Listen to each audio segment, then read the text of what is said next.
Conto um Conto apresenta de William Willmark Jacobs, A Mão do Macaco. Tradução Paulo Soriano. Narração Marcelo Fávaro.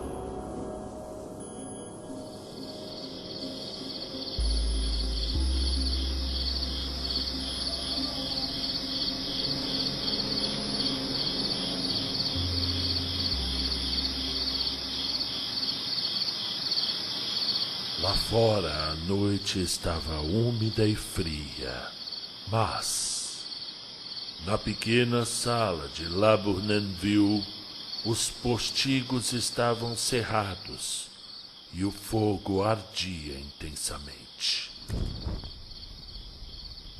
Pai e filho jogavam xadrez. O primeiro tinha ideias próprias sobre o jogo que envolviam mudanças radicais, colocando o rei em tão graves e desnecessários perigos que provocava comentários até mesmo da grisalha senhora que tricotava placidamente junto à lareira. "Escute o vento", disse o Sr. White, que, percebendo tarde demais que cometera um erro fatal, cuidava benevolamente para que o filho não o percebesse. "Eu estou ouvindo", disse o último, examinando impiedosamente o tabuleiro ao estender a mão. "Cheque. Eu não creio que ele venha esta noite", disse o pai, com a mão pousada sobre o tabuleiro. "Mate", replicou o filho.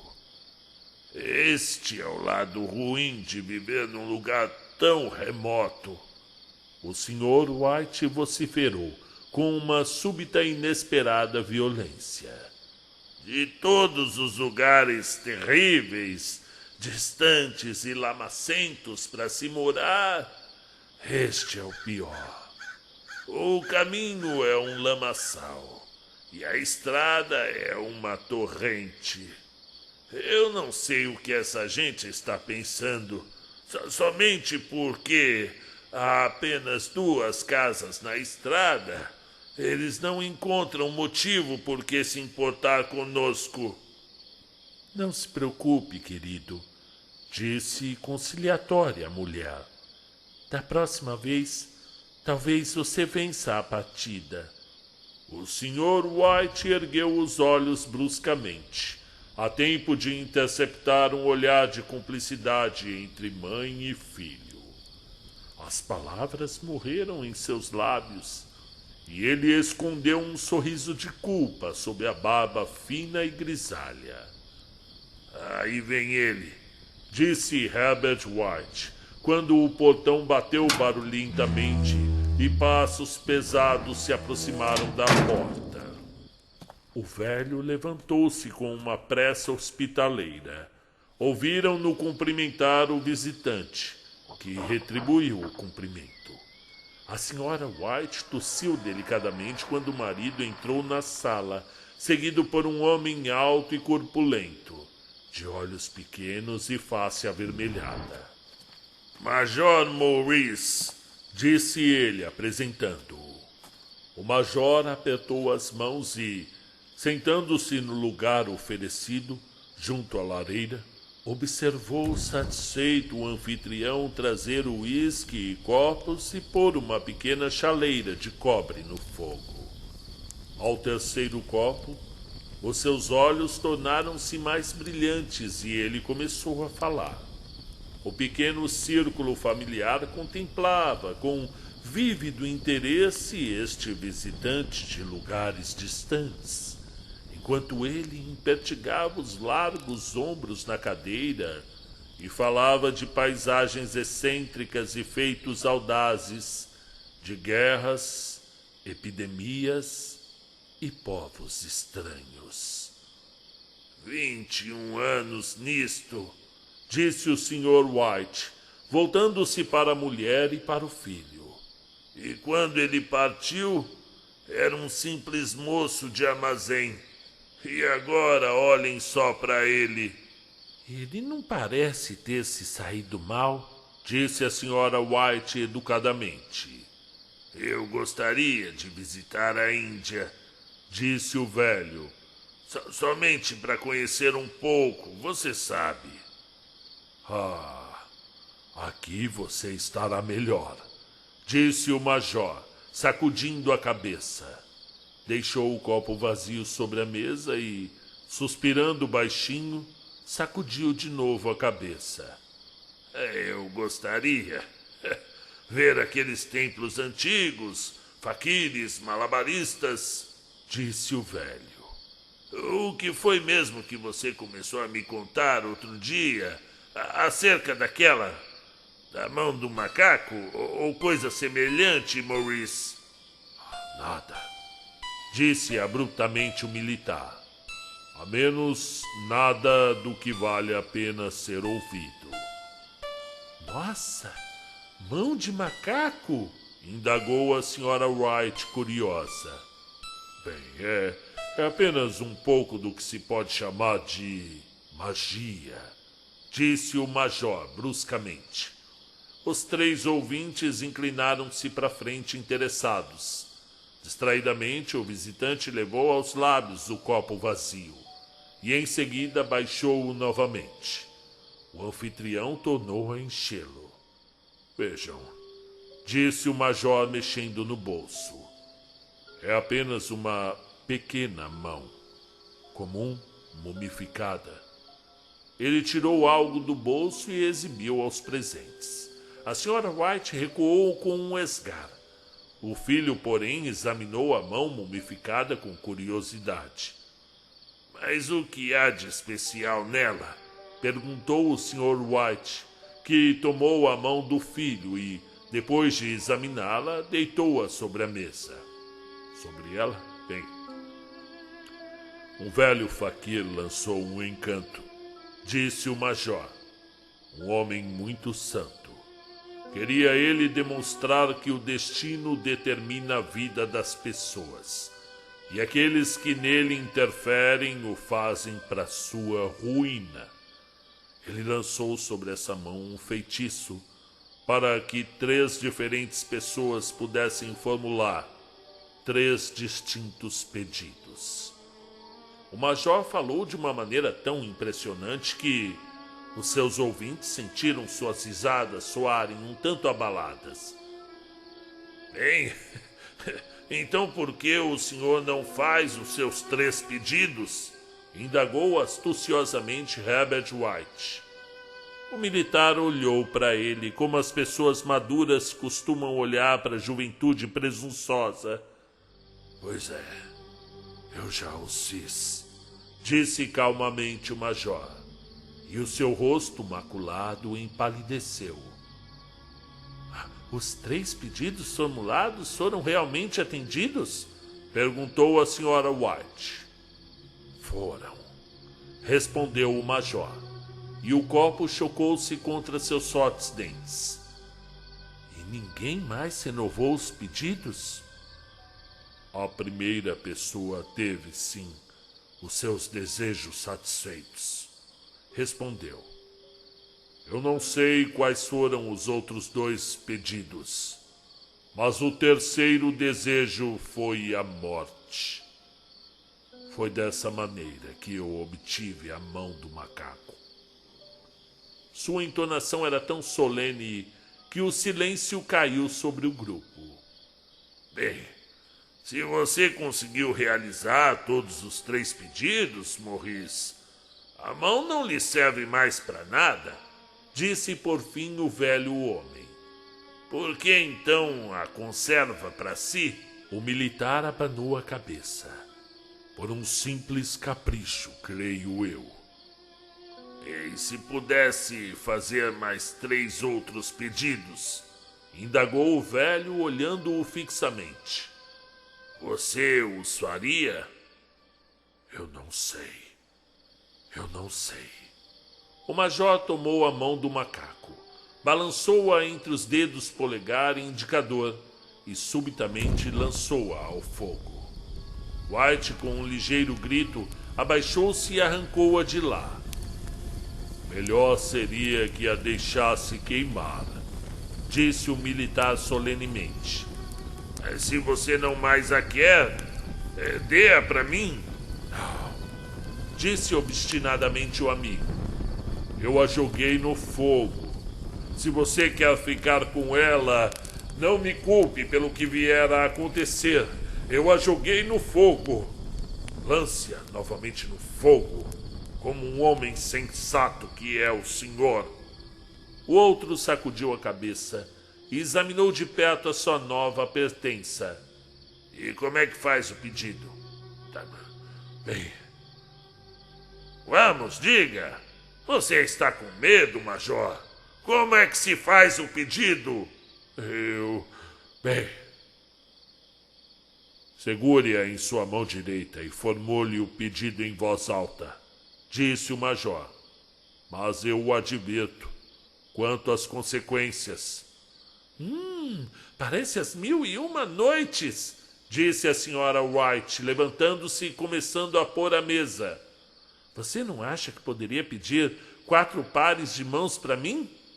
O marido tirou o talismã do bolso e, em seguida, todos os 3 caíram na gargalhada quando o major, com o olhar assustado no rosto, segurou-o pelo braço. Você quer mesmo fazer um pedido? Disse ele rispidamente. Deseje algo sensato.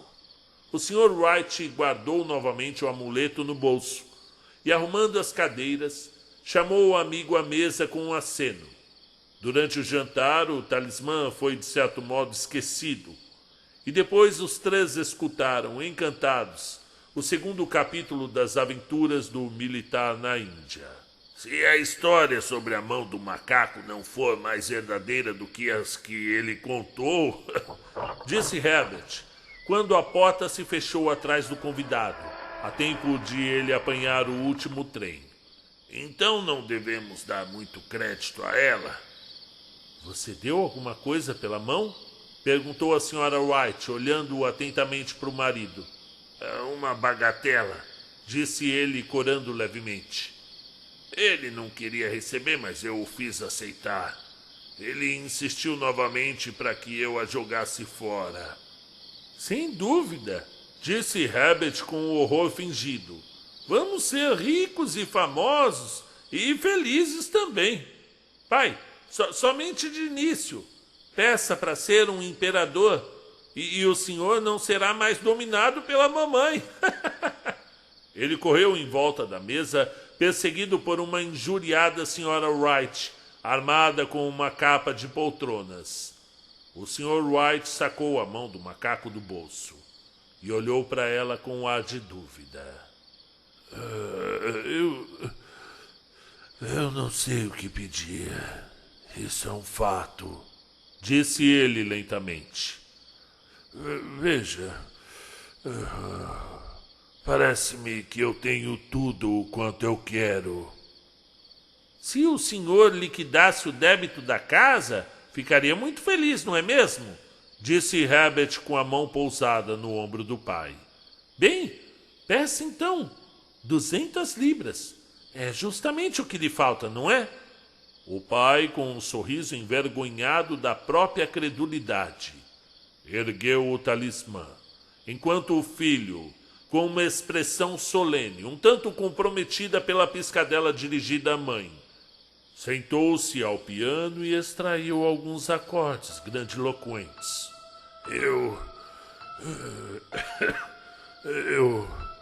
Eu desejo 200 libras, disse o pai em clara voz.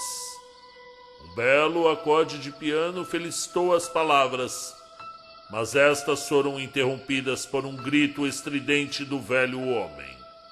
A mulher e o filho correram até ele.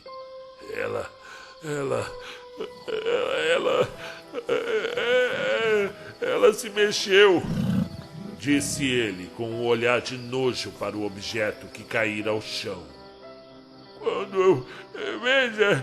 Quando eu formulei o pedido, ela se contorceu em minhas mãos como uma cobra.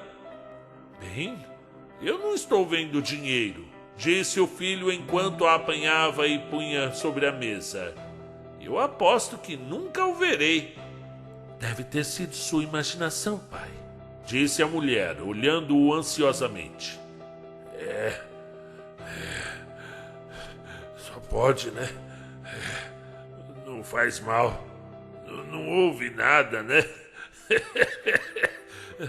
Mas ainda assim a coisa me abalou. Puxa! Sentaram-se perto da lareira novamente, enquanto os homens terminavam de fumar os seus cachimbos. Lá fora, o vento soprava ainda mais rigorosamente. O velho sobressaltou-se ao ouvir o som de uma porta batendo no andar lá de cima.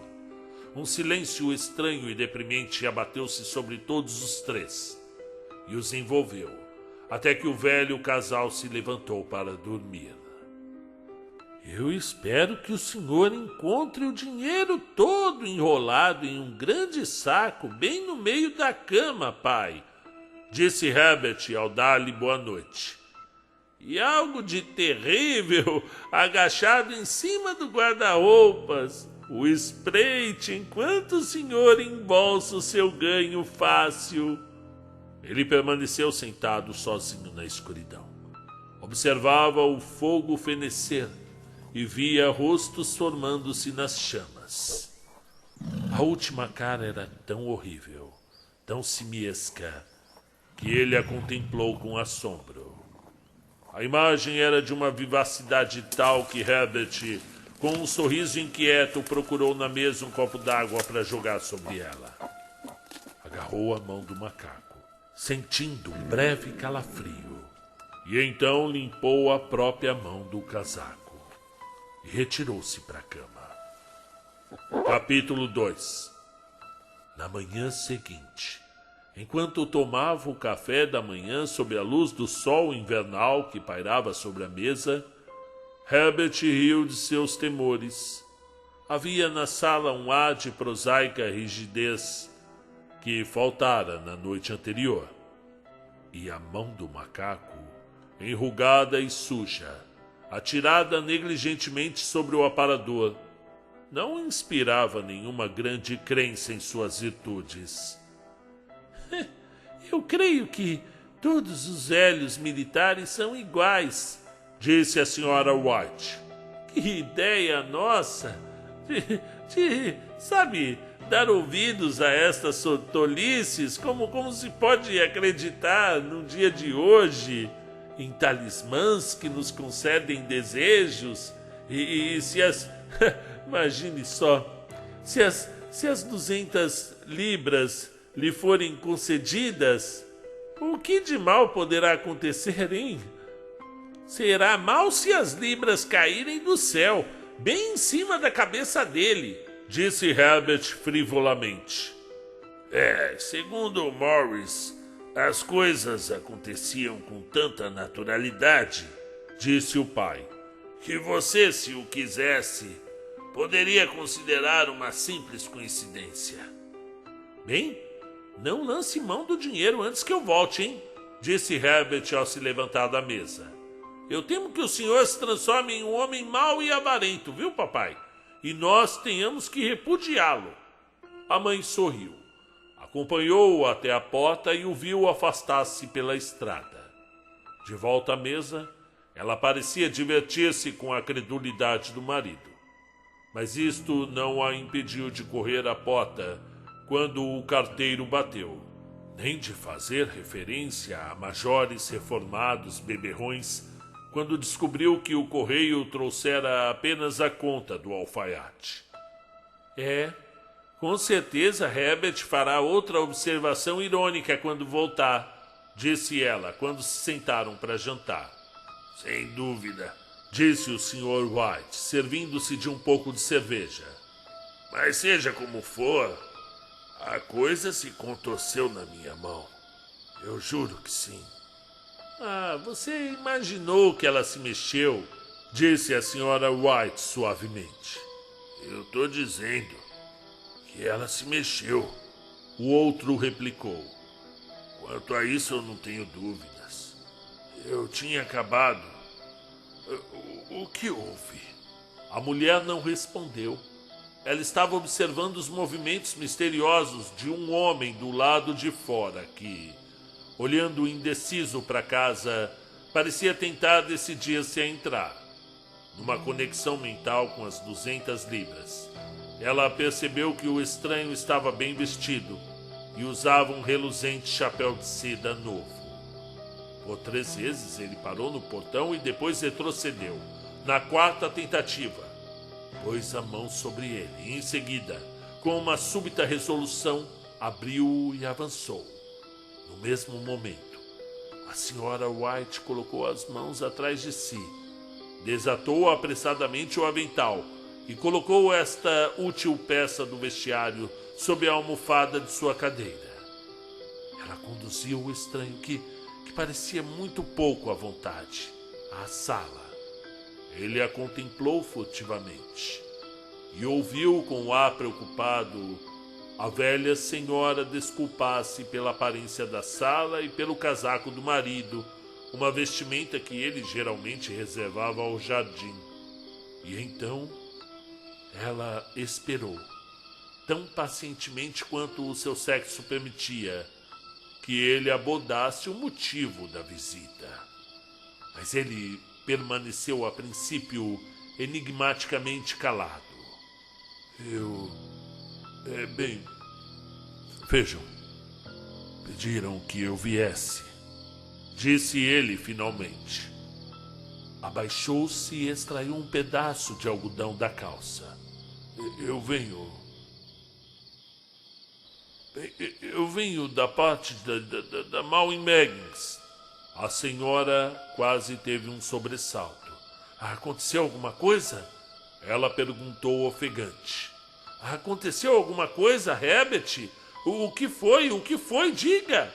O marido se interpôs. Espera, mãe, disse ele rapidamente. Sente-se aí, não tire conclusões precipitadas. Certamente o senhor não nos trouxe más notícias, não é mesmo? Disse o velho, olhando o outro ansiosamente. Eu sinto muito, senhor. Começou o visitante. Ele está ferido, interpelou a mãe. O visitante inclinou-se assentindo. Gravemente ferido, senhora. Mas já não mais sente dor. Oh, graças a Deus, então, disse a senhora apertando as mãos. Graças a Deus, graças. Mas estancou subitamente, quando o terrível significado daquela afirmativa desmoronou sobre ela.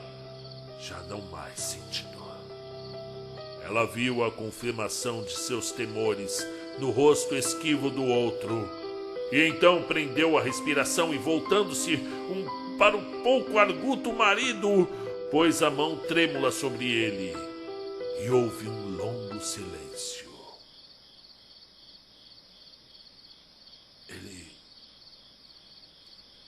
Ele foi apanhado pela máquina, disse finalmente o visitante em voz baixa. Apanhado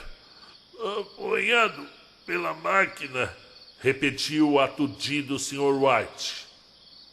Ele se sentou, olhando fixamente pela janela e, tomando a mão da mulher entre as suas, apertou-a, como costumava fazer nos tempos de namorados, há cerca de 40 anos.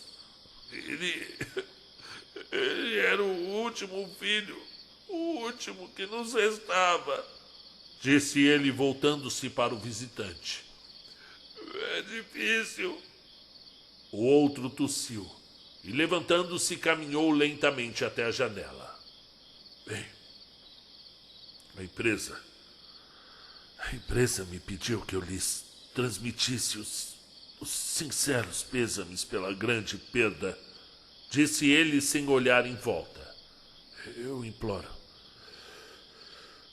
imploro que compreendam que eu sou apenas um empregado. Eu apenas cumpro ordens. Não houve resposta. O rosto da senhora estava lívido, os olhos fixos, a respiração inaudível. No rosto do marido havia um olhar que o seu amigo major poderia ter ostentado em seu primeiro conflito armado. Me desculpem de verdade. Eu quero dizer que a Mal em Meggins se exime de qualquer responsabilidade. Prosseguiu o outro. Eles não admitem qualquer responsabilidade no evento, mas em consideração aos serviços prestados pelo seu filho, pretendem ofertar-lhes uma certa quantia a título de compensação. Eu peço desculpas por falar sobre isso, mas eu sou obrigado. Uma quantia. O Sr. White largou a mão da mulher e, pondo-se de pé, dirigiu ao visitante um olhar de horror.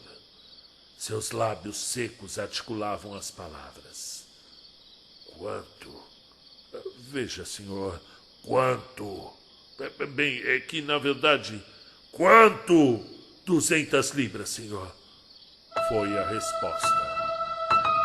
Sem atinar para o grito da esposa, o velho sorriu debilmente, estendeu a mão como um homem cego e caiu desfalecido, como um fardo no chão.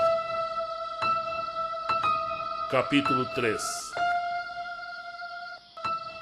No imenso cemitério novo, a umas 2 milhas de distância, os velhos sepultaram o seu morto e voltaram para casa, mergulhada na sombra e no silêncio. Tudo acabara tão rapidamente que, a princípio, eles mal se davam conta do que ocorrera. Permaneceram em um estado de expectativa, como se algo mais estivesse por acontecer. Algo que lhes aliviasse aquele fardo pesado demais para os seus velhos corações. Mas, bem, os dias se passaram. Eles sempre passam. E a expectativa deu lugar à resignação. A resignação sem esperança dos velhos, às vezes tomada erroneamente por apatia. Algumas vezes eles sequer trocavam uma palavra durante o dia, pois agora não tinham mais sobre o que conversar. E os dias eram longos e tediosos. Foi cerca de uma semana depois que o velho, acordando subitamente de noite, estendeu a mão e viu que estava sozinho. O quarto estava escuro e um som de choro lastimoso vinha pela janela. Ele sentou-se na cama e ficou a escutar. Volta, disse ele ternamente. Você vai sentir frio. Está mais frio para o meu filho, disse a senhora, que chorou novamente. Os sons de seus soluços desvaneceram no ouvido do marido. A cama estava quente e os seus olhos pesados de sono. Ele dormitou intermitentemente e depois caiu no sono, até ser acordado com um sobressalto pelo grito selvagem da mulher. A mão! A mão! Ela chorava descontroladamente. A mão do macaco! Ele se levantou alarmado. Onde está? O que aconteceu? Ela transpôs cambaleante o quarto, achegando-se a ele. Eu quero a mão do macaco. Eu quero, disse ela em voz baixa. Você a destruiu? Não, ela tá lá na sala de estar, tá na prateleira. Ele respondeu surpreso. Por quê? Ela chorou e riu ao mesmo tempo. E, inclinando-se, beijou-lhe o rosto. Somente agora eu pensei nisso. Só agora, disse ela histericamente. Por que eu não pensei nisso antes? Por que você não pensou nisso antes? Pensar no quê? Nos 2 outros desejos. Ela respondeu rapidamente. Nós só fizemos um desejo. E não acha que já foi o suficiente? Ele replicou enraivecido. Não, é claro que não. Faremos mais um. Apenas mais um. Desça e pegue logo. Vai, deseja logo que o nosso garoto viva de novo. O homem sentou-se na cama e afastou os lençóis de seus membros trêmulos. Meu Deus, mas você só pode estar louca. Você tá louca, mulher? Gritou ele horrorizado. Vai, pega logo, depressa, e faz o pedido. Oh, meu filho. O marido riscou um fósforo e acendeu uma vela. Volta pra cama, disse ele hesitante. Você não sabe o que está dizendo, mulher. Nós tivemos o primeiro desejo satisfeito, não tivemos? Disse a senhora febrilmente. E por que não o segundo? Foi só uma coincidência, mulher. Pare com isso. Então vai lá e faz o pedido. Faz agora! Gritou a mulher tremendo de excitação. O velho virou-se. Olhou-se para ela e sua voz tremeu. Ele está morto. Ele está morto há 10 dias e além disso... Veja, eu não queria que você soubesse, mas Veja, eu só consegui reconhecê-lo pelas roupas. Ele estava terrível demais para que você o visse. Imagine como não estará agora. Pois traga-o de volta. Traga agora! Gritou a velha senhora e o arrastou até a porta. Você acha que eu tenho medo do filho que eu criei? Ele desceu na escuridão e tateou a sala de estar e depois até a lareira.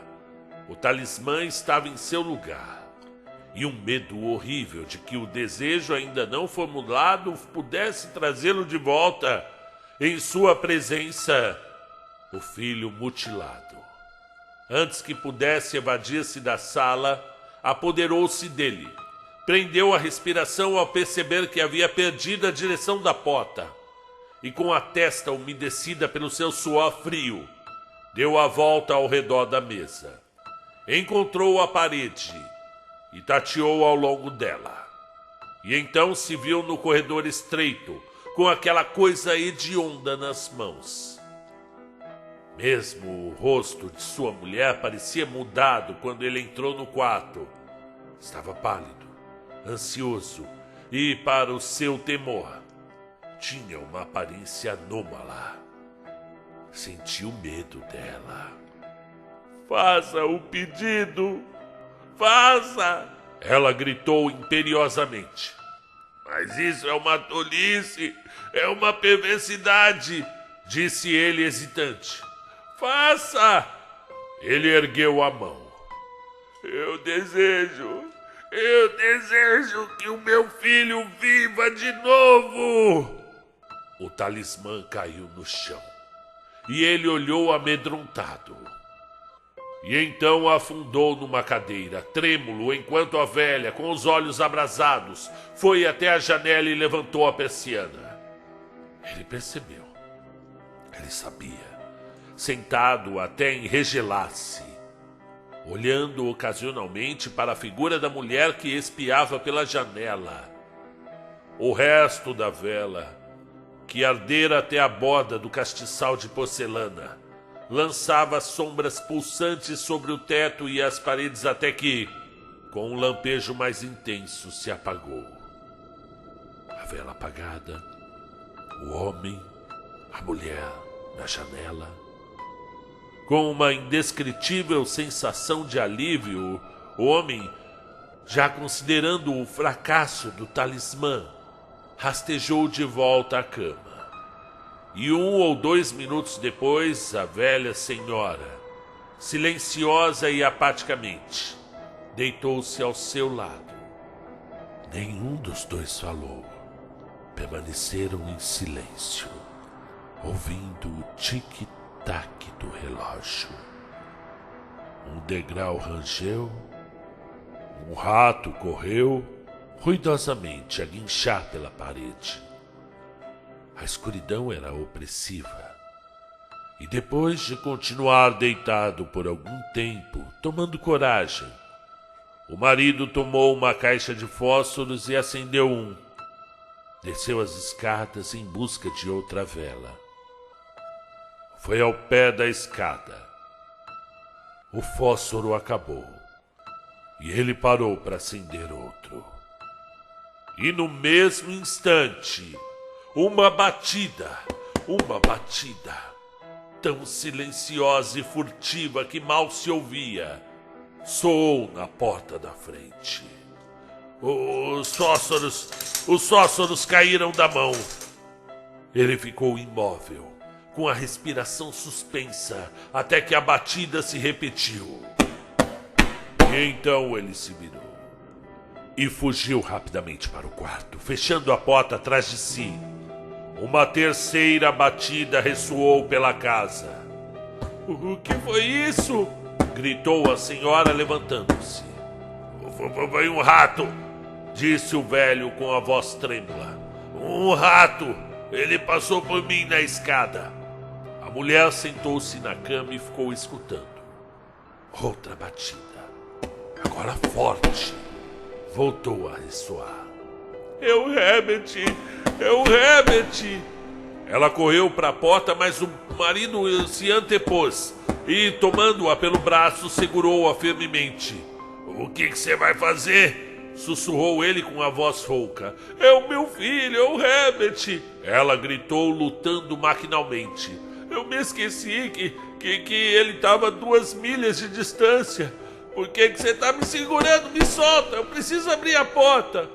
Pelo amor de Deus, não o deixe entrar. Não deixe ele entrar, disse o velho tremendo. Você está com medo do seu próprio filho? Ela gritou, debatendo-se. Larga, me larga. Eu tô indo, Herbert, eu tô indo. Houve mais uma batida e outra. A velha, com um súbito empurrão, soltou-se e saiu correndo do quarto. O marido seguiu-a até o patamar e, suplicante, desesperadamente chamou por ela, enquanto a mulher voando descia as escadas. Ele ouviu a corrente chacoalhar e a tranca de baixo ser deslocada lenta e rigidamente do encaixe. E as batidas continuavam. Pá, pá, pá. Então a voz da velha soou, tensa e ofegante. A tranca! Desce, eu não consigo puxá-la. Mas o marido estava com as mãos e os joelhos no chão, tateando, procurando desesperadamente a mão do macaco. Se pelo menos ele conseguisse encontrá-la antes que aquela coisa lá fora entrasse. Batidas sucessivas reverberavam pela casa e ele ouviu o arrastar de uma cadeira quando a mulher colocou-a no corredor de encontro à porta. Ele ouviu o ranger da tranca ao ser deslocada lentamente. No mesmo instante encontrou a mão do macaco e as batidas mais fortes desesperadamente. Formulou o terceiro e último pedido. E as batidas cessaram subitamente. Embora os seus ecos ainda ressoassem pela casa, ele ouviu a cadeira ser arrastada para trás e a porta se abrir. Um vento frio subiu até a escada. E o longo e alto gemido de decepção e tristeza da mulher lhe deu coragem para correr até ela e em seguida até o portão. O cintilar do lampião do outro lado da rua alumiava uma estrada, calma e deserta.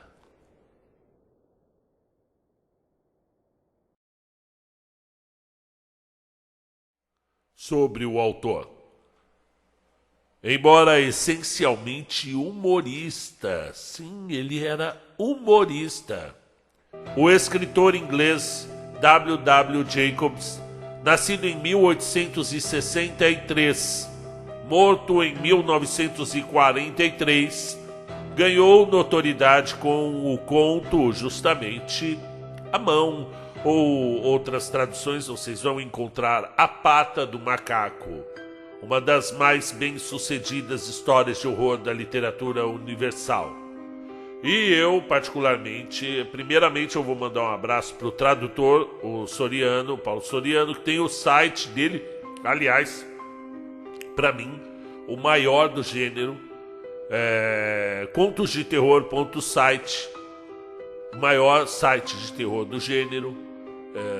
Além dele trazer histórias inéditas, porque ele vai lá procurar na gringa, ele mesmo traduz e oferece de uma maneira muito gentil e generosa a todos nós. Inclusive ele me ajuda, trouxe alguns grandes escritores que eu não conhecia, como o Michael Guedes, que inclusive eu estou querendo ler.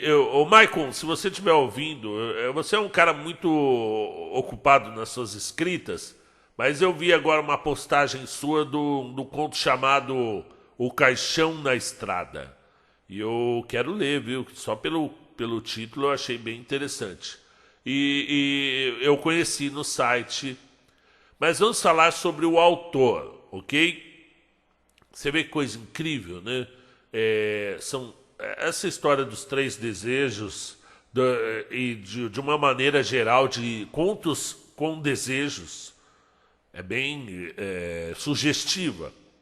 Eu escrevi um conto chamado O Mistério de Catan. Catan com K, tá?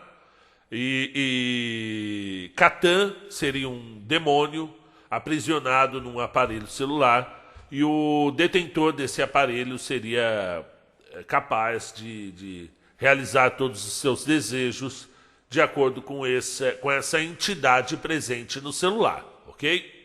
Outro conto que eu deixo aqui à disposição é O Demônio da Garrafa, com Robert Stevenson, que é o criador do Médico e o Monstro, um dos pilares do horror de todos os tempos da literatura, que eu considero praticamente aí 3 pilares: o Médico e o Monstro, e essa é a opinião do Stephen King também, tá?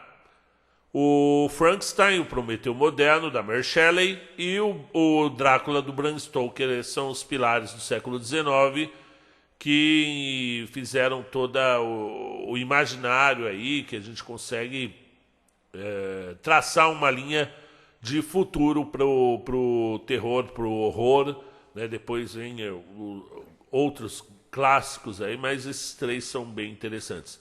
E A Mão do Macaco, ela traz o terror do desconhecido, porque, poxa, imaginem o filho lá, qual é o nome do menino? Herbert. O Herbert já teve uma morte muito dolorida, né? Na máquina ali de algodão, puxou ele e deixou só o migalho, né? E ainda enterrado há 10 dias.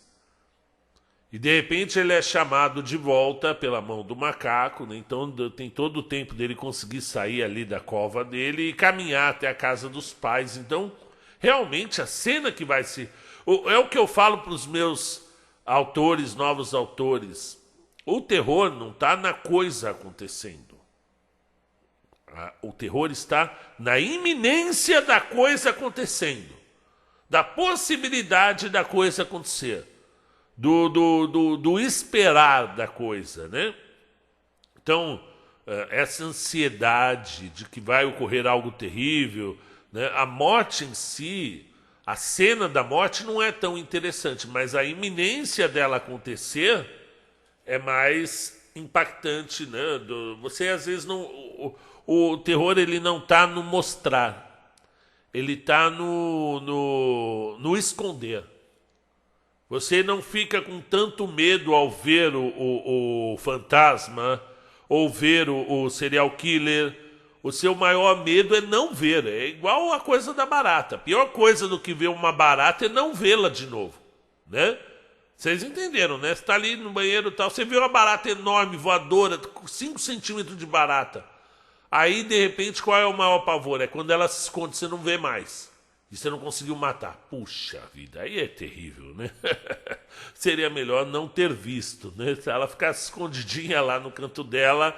E ocorre também com fantasmas e serial killers. Se eles ficassem escondidinhos e não aparecessem nunca, talvez, né?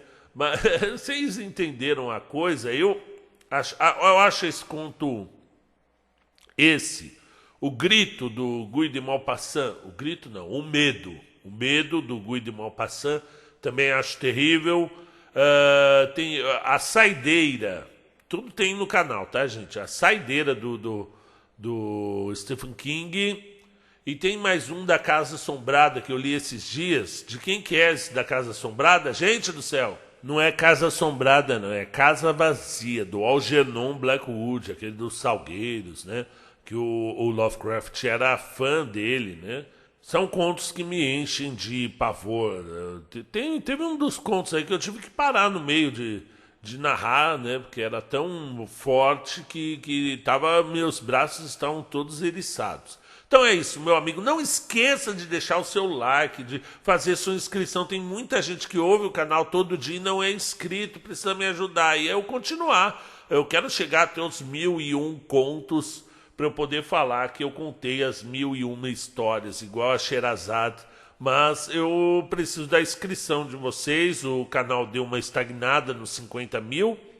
E eu espero que possa chegar aos 100 mil inscritos. E para você que quer patrocinar o canal, já que isso aqui não é uma empresa, sou eu sozinho narrando, seja quando eu estiver bem ou quando eu estiver muito gripado, que é o caso aqui de hoje, você pode sim ser um patrocinador da literatura, ajudando as histórias a chegarem a quem não pode ler, seja uma pessoa com a visão prejudicada, ou seja, uma pessoa que ainda não aprendeu a ler e que usa as nossas histórias para estar mais próxima da literatura. Você pode sim ser um ajudante, promover o canal financeiramente pelo Pix, com a chave marcelofc1818@hotmail.com. Essa é a chave para você ajudar o canal, tá bom? Então, um abração para você, cuidado com o que desejas,